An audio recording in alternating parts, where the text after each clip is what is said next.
आज का दिन हमारे लिए ऐसा दिन है, केवल हमारे पर्सनल व्यक्तित्व के लिए नहीं, इस देश के भी लिए नहीं, सारी दुनिया के लिए महत्वपूर्ण दिवस है। हम लोग माता रमाई के बारे में जब भी सोचते हैं, मैं तो जब भी पढ़ लेता हूँ तो मेरे आंखों से आंसू टपक आते हैं। क्योंकि 2014 में जब मैं गवर्नमेंट ऑफ महाराष्ट्र की तरफ से बाबा साहब का लंदन का घर खरीदी करने के लिए ऑफिसर ऑन स्पेशल ड्यूटी करके अपॉइंट हुआ था, तो तब मैंने बाबा साहब की जर्नी फॉर वीजा नाम की जो आत्मचरित्र छोटी सी किताब है वो पढ़ ली थी। एनिलेशन ऑफ कास्ट भी एक बार पढ़ लिया था, क्योंकि मुझे लंदन के पार्लियामेंट में बात करनी थी। तो उस घर में जा गया मैं, और वहां पर जाने के बाद देखा कि किस तरीके के दुख सहन कर कर बाबा साहब उस घर में पहुंचे थे, और उसके पीछे रमाई का कितना योगदान था। रमाई के इतिहास को भुलाकर हम बाबा साहब का जीवन पूरा कर ही नहीं सकते, ऐसी स्थिति है। अभी थोड़ा सा इतिहास में जाते हैं। माता रमाई का जन्म रत्नागिरी जिले में वनन गांव है, एक छोटा सा गांव है, और 7 फरवरी 1898 में उनका जन्म हुआ। बहुत गरीब फैमिली थी। उनके पिताजी का नाम भिक्खू जी धुतरे था और माताजी रुक्माबाई नाम था। और पिताजी जो थे, जो मछलियां होती है समंदर में, समंदर की मछलियों को अपने सर पे ढोकर फिर बड़ी गाड़ियों में लोड करना, और वो गाड़ियां खासकर मुंबई के लिए मछलियों का सप्लाई किया करती थी। तो ऐसा काम जिंदगी भर करते थे। उनको ट्यूबरक्लोसिस हो गया उनके पिताजी को, और ऐसे में उनकी मौत हो गई, और इलाज के लिए पैसे नहीं थे।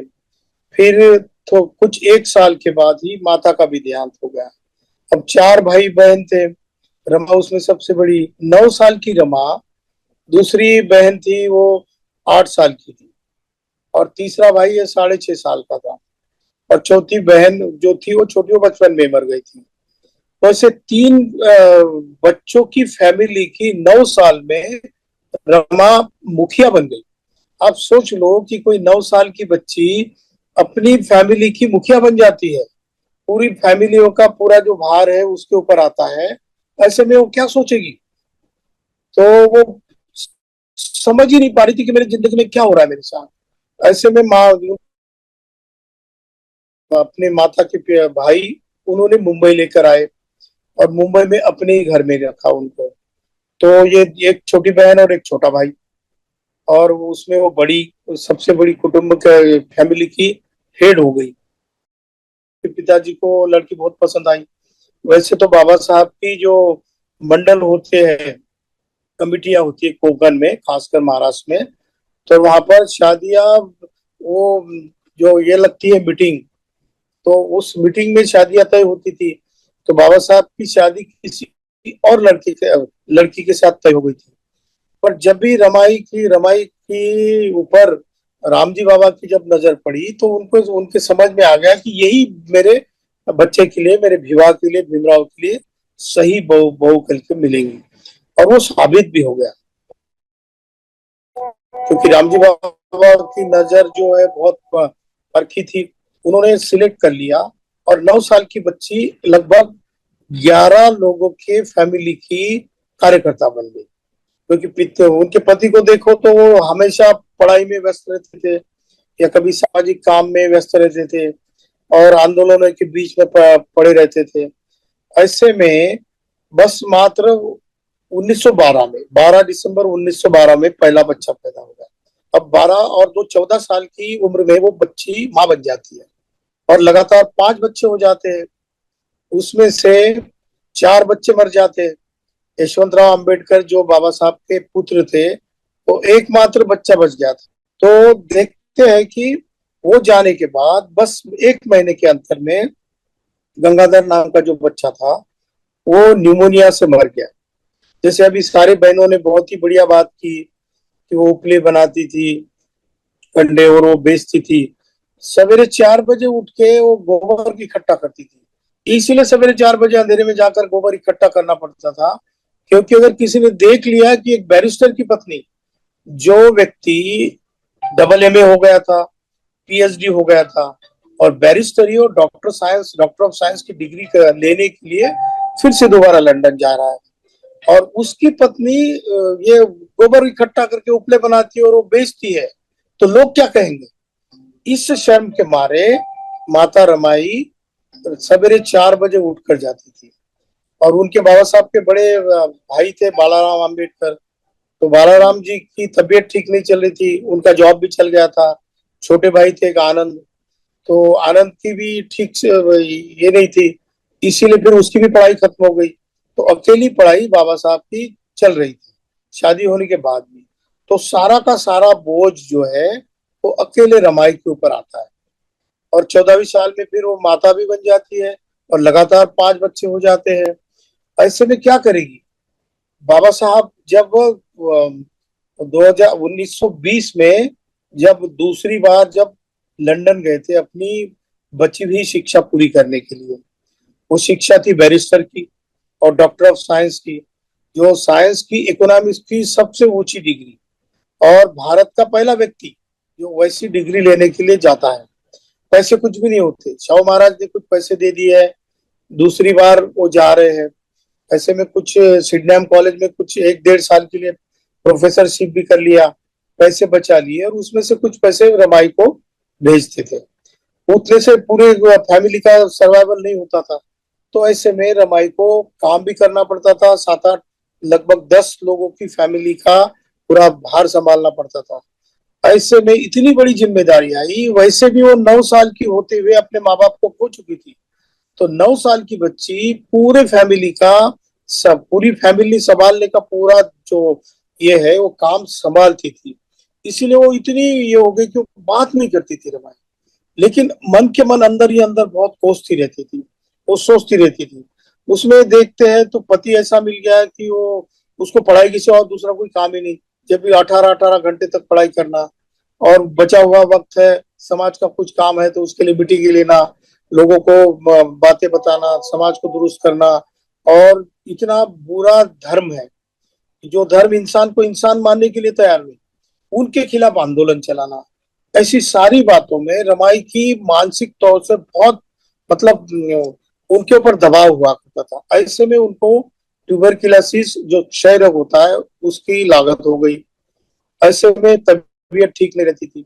तो बाबा साहब 1920 में जब लंदन जा रहे थे, तो लंदन जाते वक्त बीच में रास्ते में एडन बंदर है, एडन जो लगभग जर्मनी के करीब है, वहां से लेटर लिखते बाबा साहब। 17 जुलाई 1920 को बाबा साहब ने अपनी बोट से, जहाज से खत लिखा है। वो उसके ऊपर टाइम भी लिखा है, 4:45। 17 जुलाई 1920 को उसमें वो लिखते हैं कि प्रिय रामो, अनेक आशीर्वाद। आज तक मैं देख रहा हूँ आपको कि मैं तो सुखी हूँ, अभी जा रहा हूँ। और ये मुंबई छोड़ते वक्त मेरे मन में बहुत तूफान सा जमा था। आप जब मुझे बोट पर छोड़ने के लिए आई थी और आपको, आपकी तरफ देखकर मैं महसूस कर रहा था कि आप कितनी चिंता से भरी हो। ऐसे में आपके साथ क्या बात करूं ये समझ में नहीं आता था। 9 दिन का सफर मेरा हो चुका है, मैं एडन बंदर को पहुंच चुका हूँ और लगभग और 8-9 दिन से मैं लंदन पहुंच जाऊंगा। सुएज कैनाल आएगा और समंदर में जिधर देखो उधर सिर्फ पानी पानी है। और मैं ऐसे में किताबों को पढ़कर मैं अपनी प्यास बुझाता हूँ। रमा, आपको लगता होगा कि मैं ये कुछ करने के लिए जा रहा हूँ, पर ऐसा नहीं है। आप जानती हो कि आप उधर कितनी कमाई कर रही हो, कितना दुख सह रही हो। ऐसे में मैं भी रमा इसीलिए जा रहा हूँ क्योंकि मैं अपने खुद के लिए नहीं जा रहा हूँ, मैं मेरे समाज की तरफ देखता हूँ। 9 करोड़ लोग हैं हमारे, उनकी हालत जब देखता हूँ तो जब बहुत इतना गदगद हो जाता हूँ, इतना दुखी हो जाता हूँ। आपकी ओर देखता हूँ तो आप मेरी प्रेरणा स्रोत हो रमा। रमा, मैं आपकी तरफ देखने के बाद मुझे ऐसा महसूस होता है कि आप मेरे गुरु जैसी हो, क्योंकि आपके तरफ देखने के बाद जितना भी दुख है वो इतना सहन कर लेती हो आप समंदर जैसी हो, जो भी आया अपने बीच में समा लेती हो। इस तरीके से बाबा साहब ने उनको खत लिखा और ये कहते हैं कि देखो, मैं आपको वचन देता हूँ कि मैं वहां से वापस आने के बाद हमारे समाज की हालत जो गरीबी की वजह से बहुत ही बुरी हालत है, उस बुरी हालत को दुरुस्त करने का मैं काम करना चाहता हूँ रमा। रमा, क्या आप मुझे इस काम में सहयोग दोगी? ये क्वेश्चन भरा, सवाल भरा लेटर वो उनको लिखती है, वो बाबा साहब लिखते हैं उनको, रमाई को। उसके बाद लंदन पहुंच जाते हैं और डॉक्टर ऑफ साइंस और बैरिस्टर ऑफ लॉ की जो उच्च डिग्री है उसकी एजुकेशन के लिए 18-18 घंटे तक पढ़ाई करते रहते हैं। जितनी स्कॉलरशिप मिलती है उतनी स्कॉलरशिप में बाबा साहब का कुछ होता नहीं है। और बच्चे तो इधर है, यशवंत का एजुकेशन है, उसमें से बचे हुए 4 बच्चे जो है लगभग 1923 तक 3 बच्चे उसमें से मर चुके होते हैं। और 1930 में जब लंदन में राउंड टेबल कॉन्फ्रेंस होती है तब राजरत्न नाम का जो सबसे प्यारा बच्चा है वो भी मर जाता है। ऐसे में एक इवेंट में बताता हूँ, जब भी मैं पढ़ता हूँ तो मेरी आंखों में आंसू थमते नहीं है। बाबा साहब जब दूसरी बार लंदन जाते हैं 1920 में, तो 1 महीने के अंदर ही उनका जो गंगाधर नाम का जो बच्चा है वो न्यूमोनिया की वजह से मर जाता है। और रमा परेशान हो जाती कि क्या करूं, अब 1 ही महीना हो गया, बहुत सारे पैसे जमा इकट्ठा करके बाबा साहब लंदन तो चले गए और ऐसे में बच्चे के दवाई के लिए मेरे पास पैसे नहीं होने की वजह से बच्चा मेरी गोदी में मर गया। अगर ये बात मैं बाबा साहब को बता देती हूँ और वो वापिस आ जाते हैं बच्चे की मौत के कारण, तो हमारे 9 करोड़ लोगों का क्या होगा, समाज के बच्चों का क्या होगा। इसीलिए वो 1 महीने तक खत नहीं लिखती बाबा साहब को, 1 महीने तक चुप बैठती है। और 1 महीने के बाद बाबा साहब को खत लिखती है, उसमें वो लिखती है कि बाबा साहब मैं क्या करूं, आपको जाने के लिए सिर्फ 1 ही महीना हो गया है। ऐसे में अपना बच्चा आपको 1 ही महीना हो गया और ऐसे में आप गए और तीसरे चौथे दिन हमारा बच्चा गंगाधर मर गया। अगर मैं आपको खत लिखती तो आपकी पढ़ाई में व्यत्यय आ जाता, आप पढ़ाई ठीक नहीं कर पाते और हो सकता कि आप वापिस भी आ जाते, तो समाज की भलाई का काम कौन करता है। तो ये खत लिखने के बाद बाबा साहब उधर उस घर में पढ़ते हैं। एन किंग हेनरी नाम का वो घर है, 10 नंबर का घर है, प्राइम रोज हिल करके, लंदन का बहुत ही बढ़िया इलाका है। जैसे मुंबई का जो बढ़िया इलाका है वो वैसा ही इलाका है, उस इलाके में उस रूम में रहते हैं। और बाबा साहब खत देखकर बहुत रोते हैं रात भर। और बोधिसत्व किसको कहा जाता है और माता रमाई को महान क्यों बताया जाता है, क्यों बोलते हैं कि वो महान थी। बाबा साहब वहां से खत लिखते हैं, उसमें लिखते हैं कि रमा तुम कितनी महान हो, तुम मेरी गुरु जैसी हो, तुम मेरे जीवन का आधार हो। 1 महीना होने के बाद भी आपने अपने बच्चे की मौत की खबर मुझे नहीं दी, आप कितनी सहनशील हो। रमा मैं यहाँ पर पढ़ाई करता हूँ, 18-18 घंटे तक पढ़ता हूँ, मेरे पास कभी पैसे नहीं होते तो एक वक्त के लिए मैं भूखा सो जाता हूँ, पर मेरे सामने सिर्फ समाज के हित की ही बात रहती है। मेरे क्लास के जो जितने भी बच्चे होते हैं, वो स्टूडेंट्स होते हैं, वो इतने अच्छे जीवन जीते हैं, उनकी तरफ देखकर मैं सोचता हूँ कि क्या करूं। पर मेरे सामने समाज के हित का और अपने देश के हित का ही सपना हमेशा बना रहता है। रमा फिर से मैं एक मदद करूं, मैं आपको एक रिक्वेस्ट करना चाहूंगा कि अपना जो गंगाधर मर चुका है उसका दुख सहने के लिए, दुख व्यक्त करने के लिए मैं आपके पास 1 साल तक नहीं आ सकता हूँ। अगर मैं बीच में अपनी पढ़ाई छोड़कर अगर आ जाता हूँ तो मेरी पढ़ाई वैसी रह जाएंगी और अपने समाज का काम कौन करेगा। इसीलिए मैं अगले साल आऊंगा। और बाबा साहब अगस्त 1923 में आ जाते, लगभग 2-2.5 साल बाद। और आने के बाद वो रोते हैं। बाबा साहब उस वक्त खत लिखते वक्त वो लिखते हैं कि मैं आंसू बहा रहा हूँ, रमा आपकी जीवन की कहानी देखकर मैं इतना गदगद हो जाता हूँ कि आप इतना दुख कैसे सहन कर लेती हो, अपने बच्चे की मौत के बाद भी आप इतना दुख सहन कर लेती हो। 2 बच्चे बाबा साहब के नहीं रहते हुए मर जाते हैं, रमाई अकेली ही उनका सारा संस्कार कर लेती है और फैमिली का भी पूरा बोझ उसके ऊपर आता है। ऐसे में बाबा साहब 1923 में आ जाते हैं अगस्त में और रात भर रोने लगते हैं, रोते हैं दोनों।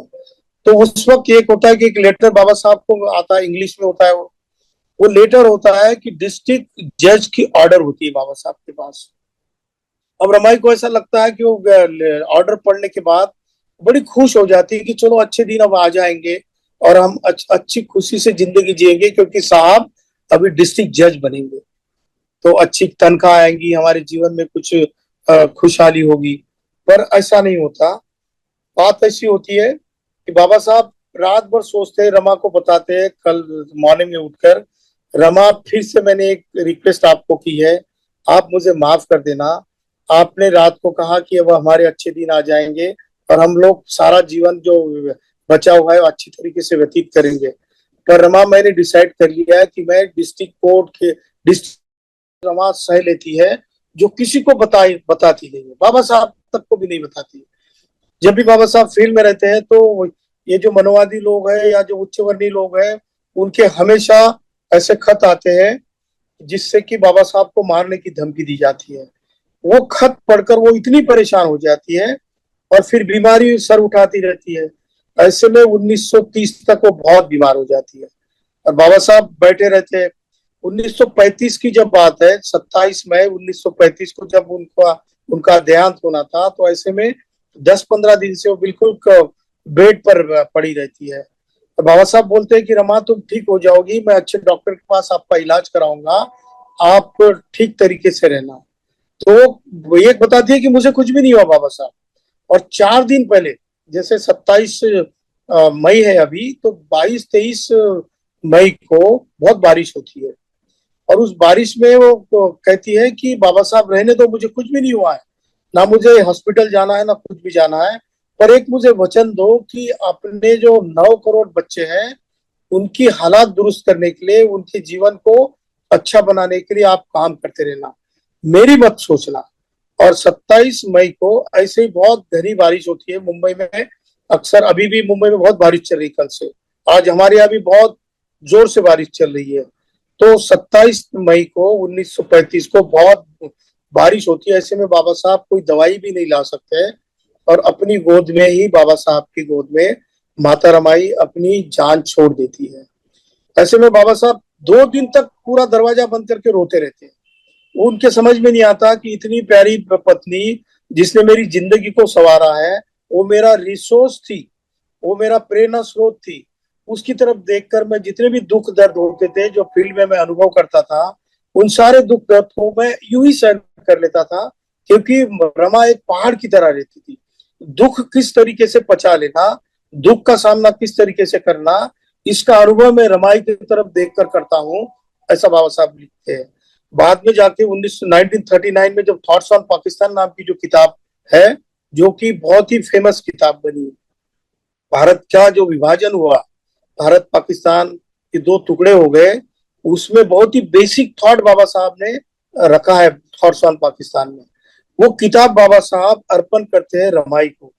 उस किताब के अर्पण पत्रिका में बाबा साहब लिखते हैं कि रमा तुम इतनी अच्छी थी, तुम्हारा अंतःकरण इतना अच्छा था कि आपके अंतःकरण का जो उदारता थी, चारित्र का निष्कलंकपना था, और आप जो मेरी अच्छी मैत्री थी या फ्रेंड थी, तो उसको देखकर मैं आज तक एक दिन भी आपकी याद को भूल नहीं पा रहा हूँ। और एक जो ग्रंथ है मैं आपकी स्मृति के लिए अर्पण कर रहा हूँ। हो सकता है कि मेरी इस किताब में बताई हुई जो बातें हैं, इस देश के अच्छे जानकार लोग अगर सुनेंगे तो इस देश का जो विभाजन होगा वो शायद रुक जाएगा। पर परिस्थितियां ऐसी नहीं थी और बाबा साहब की बाद में किसी ने बात सुनी नहीं और हमारे देश का विभाजन हो गया। असल में बाबा साहब ने बहुत सारे सॉल्यूशन दिए थे और ये किताब की प्रेरणा ही रमाई थी। अब मैं एक उसका थोड़ा सा एनालिसिस ऐसा करना चाहता हूँ कि समन संघ, ये जो सारी हमारी बहनें हैं, महासमणिया है, माता रमाई है, माता सावित्री बाई है या यशोधरा है, इनके बीच में क्या कौन से गुण है जो एक जैसे ही है। हम लोग बार बार समन संघ में ऐसा कहते हैं कि समन संघ में एक जैसी सोच रखने वाले लोग हैं, हमारी बहनें हैं, हमारे सर है, कि एक जैसी सोच रखने वाले लोग बनते जा रहे हैं। We are in the making. जैसा बाबा साहब ने कहा कि India is not a nation, it is nation in the making. राष्ट्र बनने की प्रक्रिया में है। ऐसे ही जो जितने भी हमारे समन संघ के लोग हैं, वो एक जैसी सोच करने वाले लोग इन द मेकिंग बनने जा रहे हैं। हम इसका उदाहरण कैसे दे सकते हैं? जैसे कि यशोधरा जो है, सिद्धार्थ गौतम की जो पत्नी थी, माता यशोधरा के बारे में बहुत सारा झूठा कुछ लिखा है, जितने भी वमन लोग हैं जिन्होंने इतिहास लिखा है, लेकिन असली उनकी जो इतिहास की कहानी है, ये बहुत सारे चाइनीज कैनन्स है और फॉरेन के डॉक्यूमेंट्स है, उससे जो वो रिसर्च होकर आई है कि यशोधरा ने, जब सिद्धार्थ गौतम गृह त्याग कर रहे थे, तो उस गृह त्याग करने से पहले लगभग 1 महीने तक उन्होंने सारी की सारी डिस्कशन यशोधरा से की थी कि यशोधरा देखो, सारी दुनिया दुख से पीड़ित है, मैं इस दुनिया की हालात देखकर इतना परेशान हो जाता हूँ कि इस दुनिया का क्या होगा, ये दुनिया दुख से मुक्त कैसी हो जाएगी। तो उसके ऊपर काफी सोचते थे। और जब वो घर छोड़ने जा रहे थे, जैसे कल घर छोड़ने जा रहे हैं, तो आज रात को उनकी बात होती है, तो यशोधरा उनके पूरा जो सामान जितना ले जाना है, उनका एक कपड़े होंगे कुछ, या कुछ साथ में ये भिक्षा पात्र लेके जाना होगा, या तो पूरी तैयारी करके देती है सिद्धार्थ गौतम को। और सिद्धार्थ गौतम पूछते हैं कि यशोधरा, मुझे ये घर को त्याग कर जाना पड़ेगा, क्योंकि जब तक इस दुनिया का दुख खत्म नहीं होगा मैं चैन से नहीं बैठने वाला हूँ, ऐसे में आप क्या बताती हो। तो यशोधरा कहती है कि ये सिद्धार्थ गौतम को कहती है कि अगर मैं आपके जगह होती तो मैं भी ऐसा ही करती। इसका मतलब यशोधरा का पूर्ण समर्थन था सिद्धार्थ गौतम के गृह त्याग के लिए। तो ये त्याग करने वाली जो पत्नी होती है, वो कितनी महान होती होगी। तो ये जो है, यही सोच अगर आप सावित्रीबाई फूले के साथ अगर कंपेयर कर ज्योतिराव फूले के साथ, आप लोगों ने, बहुत सारे लोगों ने फिल्म देखी होगी, उस फिल्म की कहानी देखकर पूरा पक्का पता चलता है कि जो 2500 साल पहले जो यशोधरा सोच रही थी, वही सोच सावित्रीबाई फूले की बनती है। वही सावित्रीबाई फूले अपने पति के साथ कंधे से कंधा मिलाकर समाज के बच्चों को पढ़ाना चाहती, खासकर लड़कियों को पढ़ाना चाहती है।